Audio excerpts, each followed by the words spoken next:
Assalamualaikum warahmatullahi wabarakatuh. Semangat pagi semuanya, teman-teman. Apa kabarnya? Semoga sehat selalu semuanya. Oke, kita kembali lagi bertemu dengan saya. Jadi untuk pertemuan ketiga mata kuliah manajemen bisnis project, manajemen bisnis dan operations.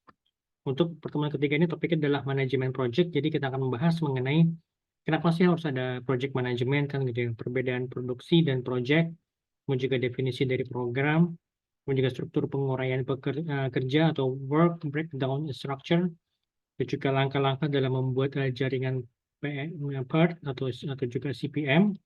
Kemudian juga ada beberapa network project approach, jadi nanti karena saya jelaskan lebih detailnya. Oke, untuk pertemuan ketiga ini kita akan bahas tadi ya mengenai manajemen project. Oke, langsung saja nih saya share screen untuk kepada slide-nya. Oke, di layar teman-teman sudah bisa terlihat ya apa namanya untuk slide pertemuan ketiga ini.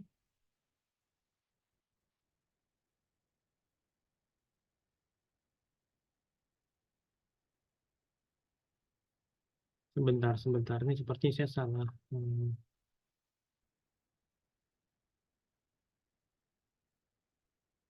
Oke, ini seperti saya salah. Ada yang salah sebentar. Oke, pertemuan ketiga, project management atau manajemen project. Kenapa sih harus ada project management ini gitu loh? Ya kan? Project management. Jadi project management itu mengandung suatu metodologi manajemen project yang apa sih gunanya, manfaatnya adalah untuk memenuhi kebutuhan dari project dan juga bisa memenuhi kebutuhan pelanggan. Jadi meniadakan reinventing the wheel dengan cara melakukan standarisasi dari pekerjaan yang sifatnya berulang atau repetitif. Kemudian juga mengurangi jumlah pekerjaan yang bisa saja itu terlewati gitu loh. Dan juga menghilangkan pekerjaan yang sifatnya duplikat atau berulang-ulang kan gitu ya. Bukan pekerjaan yang sifatnya sama gitu kan. Dan juga mengendalikan schedule, kemudian juga budget, dan juga sumber daya itu resources, baik sumber daya manusia maupun juga dari sumber daya keuangan dari suatu project gitu ya. Kemudian juga memaksimalkan pemakaian sumber daya. Sebagaimana kita bisa memaksimalkan pemakaian sumber daya manusia, bagaimana kita bisa memaksimalkan pemakaian daripada sumber daya finansialnya sehingga pekerjaannya ini bisa selesai kan gitu ya. Bisa selesai dengan memanfaatkan semua sumber daya yang ada tanpa harus misalnya melakukan pengajuan pengajuan eh, apa namanya SDM tambahan maupun juga budget tambahan kan gitu ya. Oke, sekarang kita lihat apa sih definisi daripada project. Project merupakan sederetan tugas yang diarahkan pada suatu hasil output utama. Di dalam perusahaan, organisasi project itu dibentuk untuk memastikan program yang sudah ada ini tetap berjalan secara lancar ya, baik itu secara harian gitu kan, namun secara day to day. Sementara project itu baru dapat berhasil diselesaikan. Jadi dari sebuah proyek itu dapat dilihat dari tempatnya, jadi selalu berpindah-pindah. Bentuknya itu tidak selalu sama, mungkin ada proyek A, proyek B yang bentuknya berbeda sesuai dengan kebutuhan pelanggan. Kemudian juga ukuran itu relatif lebih besar. Jumlah produk yang dihasilkan itu sedikit atau bahkan tunggal kan, misalnya proyeknya apa nih, proyeknya pembuatan jembatan apa ya kan, jembatan ini mungkin nggak banyak kan, apa yang orang apa kontraktor ini melakukan pembuatan jembatan, apalagi misalnya proyeknya itu adalah pemadatan jalan tol. Jadi sudah sebelum sebelum jalan tol itu dibangun pasti ada namanya proyek untuk pemadatan. Uh, jalannya itu dipadatkan dahulu. Jadi setelah proses pemadatannya selesai baru nanti dilakukan misalnya hot mix gitu, atau mungkin lakukan apa namanya pembuatan jalan tolnya kan gitu ya.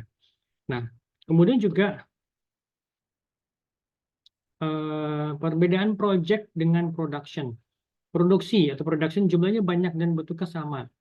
Sedangkan project jumlahnya sedikit sekali dan bentuknya berbeda-beda ya. Mungkin katakanlah suatu kontraktor dia memiliki project yang berbeda. Misalnya project untuk pembuatan jalan tol, kemudian juga ada project untuk apa pembuatan jembatan gitu kan. Mungkin di lain sisi dia juga mendapatkan misalnya project apa project untuk misalnya pembuatan apartemen, misalnya apartemen yang 3 tower berikut dengan misalnya apa berikut dengan mall kan gitu ya. Itu merupakan project. Sedangkan kalau produksi itu ya jumlahnya banyak. Misalnya apa? Misalnya contohnya adalah misalnya produksi minuman, minuman mineral atau mungkin Indomie apa ya apa mie instan itu kan produksinya kan banyak ribuan kan gitu ya. Dan bentuknya kurang lebih sama gitu. Misalnya ya mie instan mungkin bentuknya sama mungkin yang berbeda misalnya varian rasanya kan gitu ya. Dibikin juga misalnya air mineral. Misalnya air mineral itu pasti ya produknya sama kan air mineral. Air minum dalam kemasan. Yang mungkin yang membedakan itu adalah volume, misalnya bentuk packagingnya atau bentuk botolnya, misalnya ada yang kemasan 300 mililiter, ada yang kemasan tanggung misalnya ukuran 600 mililiter, atau bahkan juga ada yang kemasan 1,5 liter dan juga ada kemasan galon gitu, misalnya yang 19 liter kan gitu ya. Dan dalam produksi ini sifat pengolahannya itu berulang karena jumlah itu banyak, jumlah produknya banyak gitu ya. Jadi produk yang diciptakan selalu berpindah sesuai dengan tahapan pengolahannya. Nah, kalau misalnya itu kan, jadi produk ini yang diciptakan itu berpindah sesuai dengan tahapan-tahapan pengolahan. Ya, misalnya mulai dari bahan bakunya, ya kan bahan setengah jadi sampai kepada bahan jadi. Setelah bahan jadi kan ini pasti akan berpindah sampai misalnya mulai dari gudang, misalnya dari gudang ke distributor, dari distributor mungkin ke distributor kecil, baru dari distributor kecil mungkin baru masuk misalnya ke warung-warung yang ada di pasar atau mungkin bisa jadi distributor misalnya lewat dari distributor baru masuk misalnya ke minimarket kan gitu ya. Nah, kalau dalam project produk yang diciptakan itu tetap ada di tempat gitu loh. Soalnya kalau mau bikin apartemen ya di situ aja terus misalnya misalnya lahannya di pinggir jalan, misalnya lahannya di pinggir jalan apa lahannya berada di pinggir jalan Pantura. Ya berarti di situ terus aja dia nggak mungkin berpindah-pindah kan gitu ya. Jadi, tetapi mesin dan orang-orang bahan-bahannya itu dan juga tahapan itu selalu berpindah untuk membentuk produk tersebut. Misalnya apa? Bahan-bahannya mulai dari semen, mulai dari apa? Mulai dari tanah merah untuk apa? Untuk fondasi itu kan pasti dia diambil dari tempat lain kan. Kemudian juga semen, pas bisa jadi mungkin dia dikirim bisa dari Jakarta. Nah, kemudian salah batu koral mungkin dikirim dari tempat lain, atau mungkin mungkin bahkan dari luar kota, dari luar Pulau Jawa kan gitu ya. Jadi jadi barang bahannya itu bahan-bahan baku selalu berpindah gitu ya. Tapi dijual dari proses pekerja tetap ada di tempat yang sama kan gitu. Nah, sekarang kita lihat definisi dari program. Program adalah suatu kegiatan untuk mencapai tujuan dan juga menciptakan kondisi yang diinginkan terkait kondisi sosial kemasyarakatan yang bersifat mikro, makro, atau bahkan juga internasional kan gitu ya. Nah, kalau perbedaan program dengan project, program itu akan dilaksanakan bertahun-tahun dan akan dihentikan apabila dianggap sudah mencapai tujuannya atau kondisinya yang diinginkan telah tercapai. Misalnya apa, misalnya program keluarga berencana itu kan itu dilaksanakan selama bertahun-tahun kan, dan itu bisa jadi mungkin berpuluh-puluh tahun, mungkin bisa jadi program keluarga berencana akan dihentikan setelah jumlah penduduk di Indonesia misalnya sudah dikendalikan. Soal program beasiswa, misalnya program beasiswa kepada mahasiswa yang kepada anak-anak yang tidak mampu. Nah, berarti ini kan dilakukan secara bertahun-tahun, kan bisa jadi mungkin sama puluhan tahun, sehingga kan selama anak-anak miskin ini masih perlu ditolong kan seperti itu. Nah, jadi kan program ini memiliki kegiatan jangka panjang. Jadi misalnya mungkin ya 5 tahun, 10 tahun, 15 tahun. Tapi kalau produksi itu tidak terbatas waktunya. Nah, jadi untuk mencapai tujuan ini program itu akan dipecah menjadi beberapa proyek-proyek yang jadi proyek-proyek yang sifatnya itu lebih kecil kan gitu ya. Nah, kemudian kita lihat tahapan manajemen proyek atau proyek manajemen. Kita mulai dari apa planning, kemudian juga kita lakukan scheduling atau penjadwalan, kemudian juga kita melakukan controlling atau pengendalian. Planning ini kita melakukan penetapan sasaran, kita juga mendefinisikan proyek dan juga menetapkan timnya gitu loh. Nah, kalau scheduling itu kita melakukan penjadwalan, jadi menetapkan siapa saja orang-orangnya, budget yang dibutuhkan, dan juga bahan-bahan yang dibutuhkan itu seperti apa, seberapa banyak, kan gitu, bagaimana pengirimannya, gitu kan, kapan barang-barang yang sudah harus ada di lokasi kan gitu ya. Kemudian juga menetapkan antara kegiatan satu dan kegiatan yang lainnya kan gitu ya. Nah, kemudian yang ketiga pengendalian. Pengendalian mengawasi sumber daya, mengawasi biaya yang harus dikeluarkan dan juga kualitas dan juga anggaran. Juga merevisi ulang rencana jika diperlukan kan gitu ya. Oke. Nah, sekarang kita masuk kepada perencanaan project atau project planning. Jadi dilihat ada struktur penguraian kerja atau work breakdown structure atau sering disingkat dengan WBS. Di sini kita membagi project menjadi subkomponen utama. Juga lebih detail lagi menjadi seperangkat kegiatan dan biaya-biaya yang terkait. Nah, struktur WBS ini seperti apa? Ada mulai dari proyeknya, kemudian tugas-tugas utama yang harus diselesaikan, sub-sub tugas dari tugas utama, dan juga aktivitas yang harus diselesaikan, kan gitu ya. Nah, kemudian misalnya seperti ini, work breakdown structure, ya, misalnya pekerjaan kantor 2 lantai.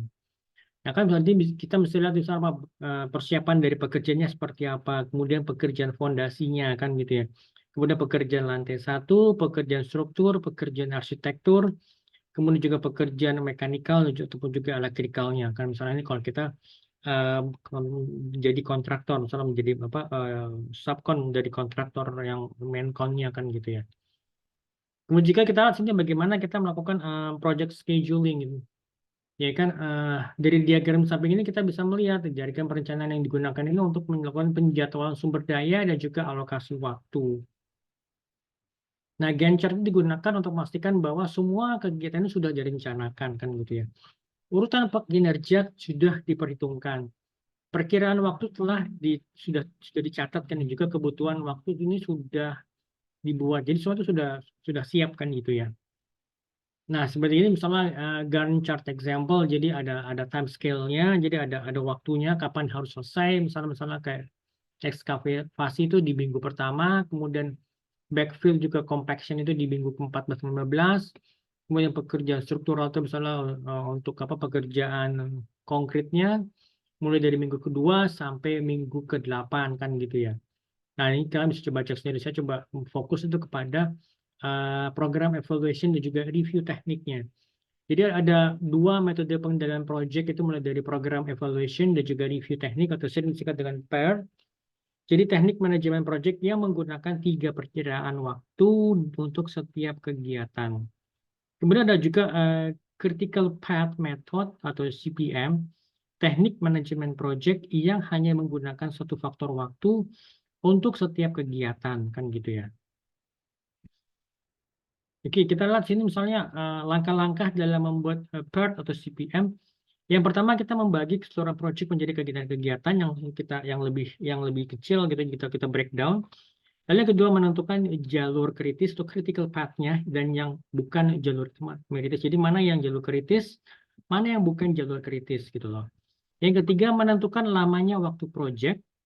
Yang keempat menyesuaikan kegiatan project dengan jadwal waktu. Yang kelima menyesuaikan kegiatan project dengan anggaran. Yang keenam menyesuaikan kegiatan project dengan jadwal waktunya. Yang ketujuh menyesuaikan kegiatan project dengan sumber daya. Yang kedelapan, kita melakukan pencarian kemungkinan cara untuk mempersingkat proyek dengan biaya yang seminimal mungkin, kan gitu ya. Nah, sini kita lihat ada network project approach. Jadi ada 2 cara menyusun network planning. Activity on node, jadi aktivitas-aktivitas project ini digambarkan dalam lingkaran. Untuk activity on arrow atau AOA, aktivitas project yang dilambangkan dengan anak panah, kan gitu ya. Nah, kemudian kalau jalur kritis, so critical path, jadi jalur waktu terpanjang yang melalui jaringan. Jadi caranya untuk menentukan jadwal waktu untuk setiap kegiatan itu mulai dari forward pass. Jadi ada earliest earliest start time dan juga earliest finish time. Kalau backward pass itu latest start time dan juga latest finish time gitu ya. Oke, ini sebenarnya ada contohnya. Jadi saya coba jelaskan dulu ya. Manfaat daripada jalur kritis pertama untuk menentukan lama pengerjaan keseluruhan proyek. Yang kedua untuk menentukan aktivitas mana saja yang harus dikontrol secara ketat. Yang ketiga untuk mempercepat suatu proyek, gitu kan ya. Oke, ini saya coba pakai saya coba menggunakan contoh yang lebih yang lebih mudah untuk dijelaskan ya karena Kok ya mohon maaf nih kalau misalkan saya coba menjelaskan hanya berdasarkan slide itu, saya juga terus terang saya agak confused, agak bingung bagaimana saya cara mencoba menjelaskannya karena saya coba breakdown lagi ini kok begini ya. Jadi saya menggunakan menggunakan eh, tambahan materi-materi tambahan gitu ya. Saya coba jelaskan di sini ya.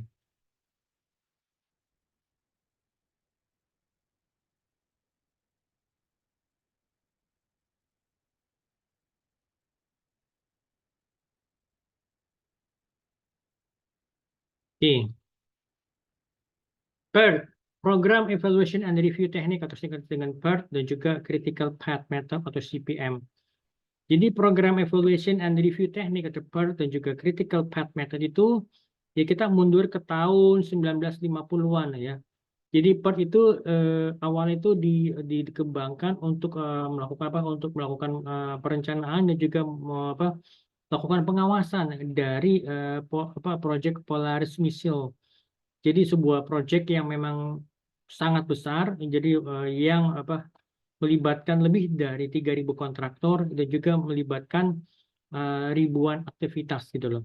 Nah, PERT ini sebenarnya dipercaya dapat mengurangi waktu proyek itu sampai dengan 2 tahun. Nah, karena kesuksesan dari PERT yang ini, jadi hampir semua kontrak-kontrak yang melibatkan pemerintah itu tetap menggunakan metode ini, metode PERT ataupun juga metode-metode lain yang sama. Nah, CPM ini awal itu tuh digunakan atau develop untuk melakukan perencanaan dan juga mengkoordinasi proyek-proyek maintenance, proyek-proyek pemeliharaan di beberapa pabrik-pabrik kimia kan gitu ya. Itu sejarahnya. Nah, program evaluation and review teknik itu apa sih? Jadi merupakan network planning teknik yang digunakan untuk menentukan uh, penyelesaian proyek yang sudah ditentukan, yang sudah kita planning, dan juga mengidentifikasi jalur kritisnya seperti apa kan gitu ya. Makanya digunakan metode PERT gitu loh. Nah, critical path method jadi itu merupakan network planning teknik dengan tujuan apa? Untuk penentuan waktu yang digunakan untuk menentukan penyelesaian dari proyek yang sudah ditentukan dan juga mengidentifikasi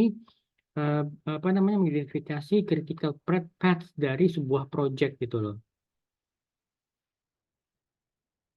Oke. Next, ini di sini sebagai contoh itu adalah seperti ini. Jadi ada aktivitas A, B, C sampai dengan K. Misalnya A itu untuk mendevelop produk specifications. Jadi kita lihat sini apa sih immediate predecessors itu apa? Ini merupakan aktivitas yang mendahulunya. Nah, pada aktivitas A itu merupakan aktivitas yang benar-benar pertama. Jadi tidak ada aktivitas yang mendahulunya kan gitu ya. Nah, kemudian di B kita mendesain proses manufacturing. Ada nggak aktivitas mendahulunya? Ya ada, itu adalah aktivitas A. Nah, kemudian di aktivitas C, di sini adalah merupakan apa nih description-nya atau apa pekerjaan, jadi merupakan kita adalah source and purchase materials. Jadi ini aktivitas mendahului itu adalah yang aktivitas yang A.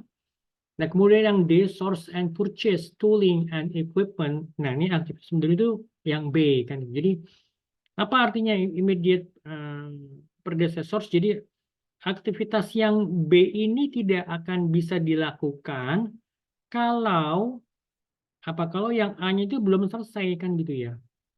Nah, demikian juga misalkan kalau misalnya gini, ya aktivitas yang tadi apa nih yang E ini, yang receive and install tooling and equipment ini, aktivitas yang ini tidak akan bisa kita lakukan kalau aktivitas yang D ini belum selesai kan gitu. Jadi kita harus menyelesaikan aktivitas yang sebelumnya, baru kita bisa melakukan aktivitas yang berikutnya kan gitu ya.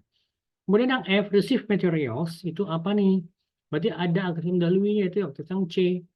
Kemudian yang G, pilot production run, jadi ada 2 aktivitas yang mendahului. Jadi yang E dan F, jadi keduanya harus selesai terlebih dahulu sebelum kita melakukan aktivitas yang J. yang G ini. Kemudian aktivitas yang H, evaluate product design. Jadi mengevaluasi desain produk itu, berarti ada aktivitas G yang harus kita lakukan terlebih dahulu. Begitu. Demikian juga dengan aktivitas yang I, kita mengevaluasi apa namanya proses performance-nya. Ada nggak aktivitas mendahulunya? Iya, ada. Aktivitas yang G. Nah, kemudian yang J itu write down documentation report. Jadi kita melakukan penulisan melakukan penulisan apa namanya penulisan dokumentasi itu ada dua aktivitas yang mendahului, aktivitas yang H dan I. Jadi keduanya harus selesai terlebih dahulu sebelum kita melakukan aktivitas yang J kan gitu ya.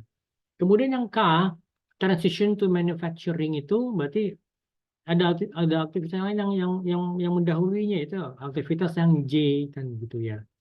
Nah, sesuai dengan tabel yang kita di sini, maka kita bisa menyusun diagramnya itu seperti ini, initial network diagram. Jadi ada ini kan karena dia A itu sebagai aktivitas yang paling utama. Jadi aktivitas yang paling utama, jadi tidak ada aktivitas lain yang mendahuluinya. Jadi A berada di sini, kemudian dari A ini kita kemana ya kan ada yang B dan C kan. Berarti aktivitas B dan C ini bisa dilakukan setelah aktivitas yang A selesai kan gitu ya. Kemudian aktivitas yang D ini dapat kita lakukan setelah aktivitas yang B-nya selesai. Demikian juga yang F. Yang F ini berarti aktivitas F ini bisa kita kerjakan setelah aktivitas yang C ini selesai. Nah, kita lihat di sini yang G. Yang G ini berarti ada dua aktivitas yang mendahului, yaitu yang E dan F kan. Berarti kedua aktivitas ini harus sudah selesai sebelum kita melakukan aktivitas G.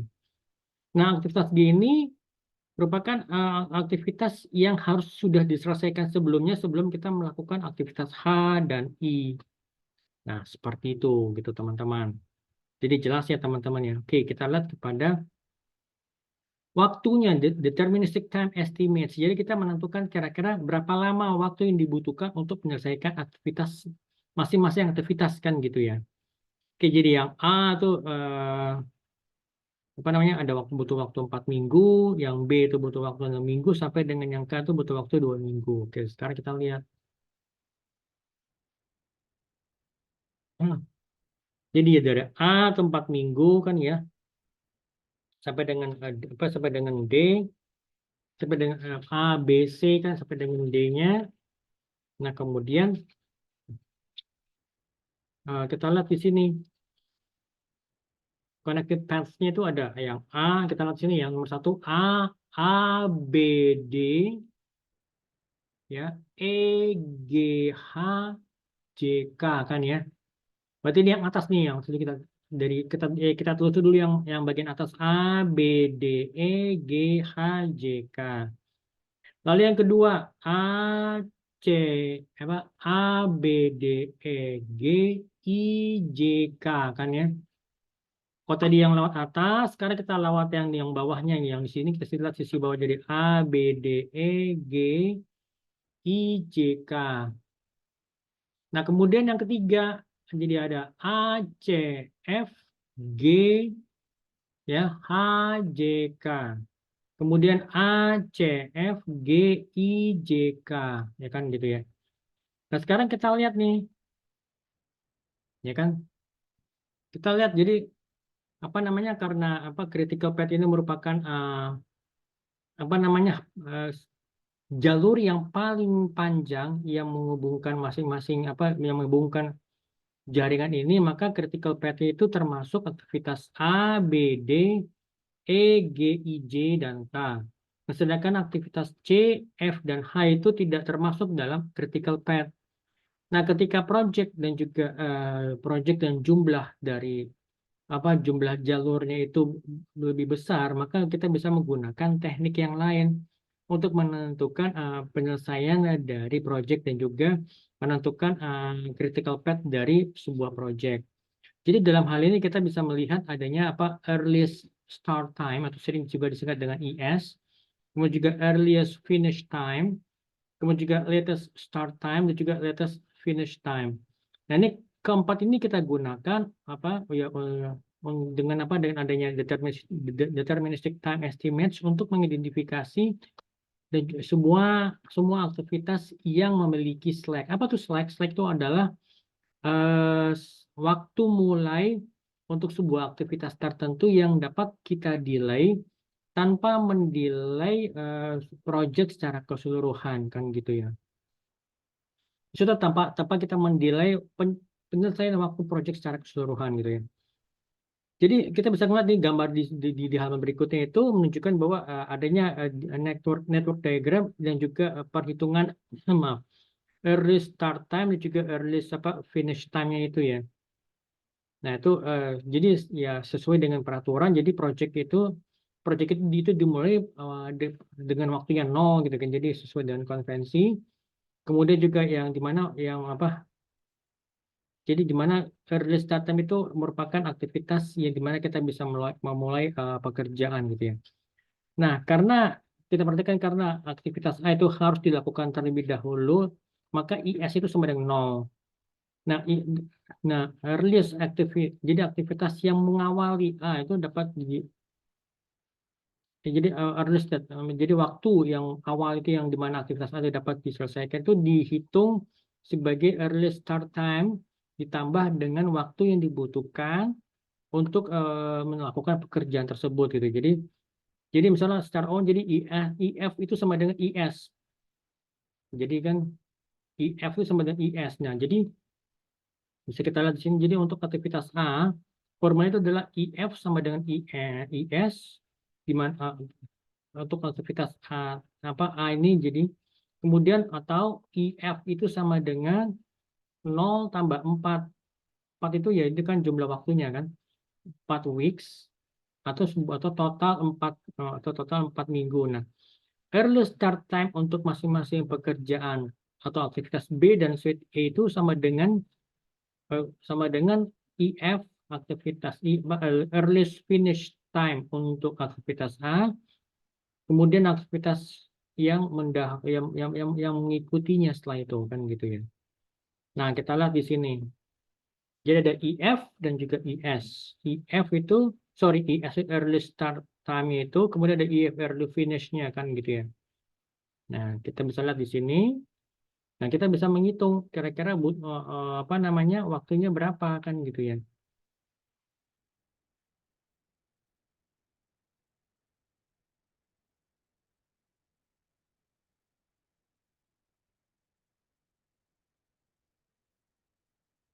Jadi kita bisa melihat mana menjadi critical path. Ya kan, critical path itu adalah kita lihat di sini yang D, E, G, I, J, K ya. A, B, D, E, ini kan A, B, D, E, G, I, J, K ya kan. Di mana tuh IF itu merupakan earliest finish time itu membutuhkan waktu 41 minggu kan gitu ya. Sedangkan kalau kita menggunakan jalurnya A, B, D, E, G, H, J, K itu membutuhkan waktu itu adalah 40 minggu kan gitu ya. Oke.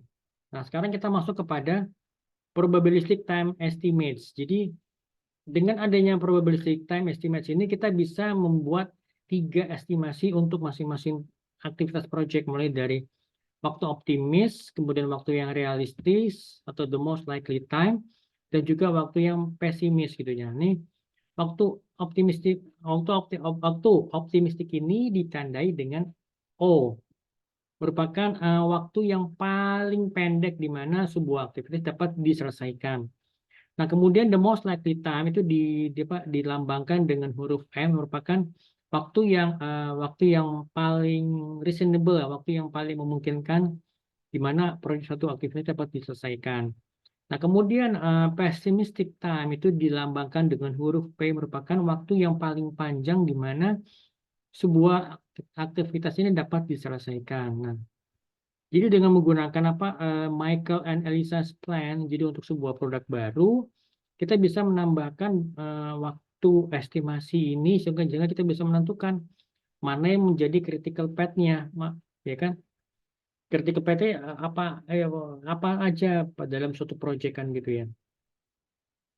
Nah, kemudian juga ketika kita apa namanya mengkalkulasi expected time waktu estimasinya ini untuk suatu aktivitas, kita kita men-treat atau kita kita itu memberlakukan waktu aktivitas itu estimasi waktu itu sebagai variabel random yang diambil dari mana? Diambil dari beta probability distribution. Nah, jadi beta distribution ini memiliki beragam bentuk yang biasanya itu dapat ditemukan pada aktivitas project management dan juga memiliki endpoint yang tertentu kan gitu ya. Nah, endpoint ini membatasi possible completion time, ya, membatasi possible completion times dari sebuah project antara optimistic dan juga pessimistic completion time. Jadi waktu penyelesaian yang sifatnya optimistic dan pessimistic. Nah, jadi kalau waktu yang paling reasonable itu atau the most likely completion time date itu merupakan mode di mana mode dari beta distribution. Jadi kita bisa lihat di tabel berikut ini ya. Nah, di sini kalau ini merupakan expected time itu seperti apa, berarti ada optimistic time ditambah 4 kali most likely time, kemudian ditambah pessimistic time gitu kan. Nah, kita bisa ngeliat bentuknya seperti di sini kan gitu ya. Jadi ada optimistic time seperti apa, most likely time, dan juga pessimistic time, dan kemudian expected time itu seperti apa kan gitu ya. Dan kita langsung masukin saja ke dalam rumusnya kan gitu. Gitu ya teman-teman ya. Oke. Nah, kemudian juga untuk apa yang desain manufacturing prosesnya. Jadi kita bisa ngeliat optimistic time itu berapa lama, kemudian most likely time-nya itu, dan juga pessimistic time-nya itu seperti apa kan gitu ya. Oke, nah ini kalau misalnya kalian ingin mengetahui lebih lanjut ya, kalian bisa nge-refer ke buku yang sudah saya share ke teman-teman semua. Itu adalah ada penjelasan detailnya mengenai PERT dan juga mengenai CPM kan gitu ya. Oke, kalau ada mau ditanyakan, monggo silakan bisa diajukan lewat grup atau juga bisa japri ke saya gitu ya teman-teman. Oke. Oke, sekarang kita balik lagi ke slide.